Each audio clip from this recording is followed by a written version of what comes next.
Okay, so now that we did a little work together looking at what readers do when they pick up nonfiction books, we're going to do the work of what you do when you're reading nonfiction. So let's take a look and refresh our memories from the beginning of the year. This chart might look familiar to you from the beginning of the year in second grade when you looked for and used features to help you read.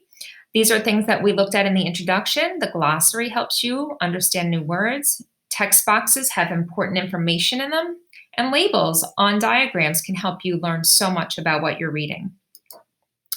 So 3 questions we're going to think specifically about today while we're reading is, what is the text teaching me? What is this feature teaching me? And what is the glossary teaching me?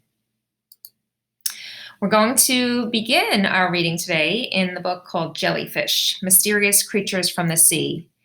And I've never imagined in a million years that I would think of jellyfish as beautiful, but this book shows such interesting and beautiful information about jellyfish. Like, these photographs are just unbelievable, and I can't wait to share it with you. Here's the table of contents, and you see at the bottom there is a glossary and an index at the very end of the book, which is really helpful.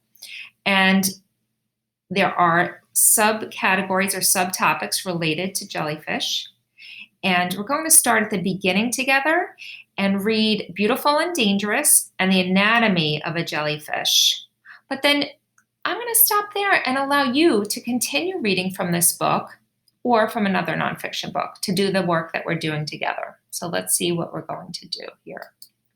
Here's the chapter title, Beautiful and Dangerous, on the left-hand side. And I screenshotted the glossary for convenience so that I wouldn't have to keep clicking to get to the back of the book while I'm reading.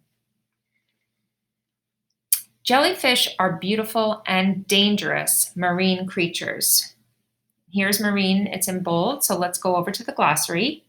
And I also can use my prior knowledge. Marina is a word I'm familiar with. It sounds like marine, and it has to do with boats in the sea. So let's see, marine, belonging to the sea.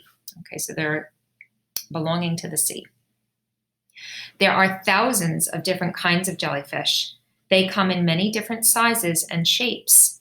Most jellyfish are transparent. So there's another word that's in bold. Let's look that up. Transparent means see-through. So most jellyfish are see-through. Many glow in the dark. So I'm going to stop after each page and just think quickly, what did I learn? I learned there are thousands of different kinds, which I didn't know. And I learned that most are see-through or transparent, and many glow in the dark. Wow, that's so cool. Chapter 2, the anatomy of a jellyfish. Let's look at this feature before reading the text. So this is a diagram, and I see here it shows the hood of a jellyfish. That's funny because that's kind of like a car has a hood. The mouth, oral arms. Oral I think of related to the mouth, so I don't know why they're called oral arms. Tentacles. None of these words are in bold, which means they're not in the glossary. Maybe the text will tell us a little bit more. Jellyfish are mostly made up of water. Most jellyfish are bell-shaped.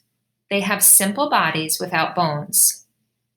They do not have a brain or a heart.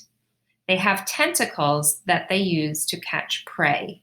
And tentacles is bold-faced here, and it says that tentacles are long, flexible structures that stick out of the head or mouth of an animal, which are used especially for feeling or grasping.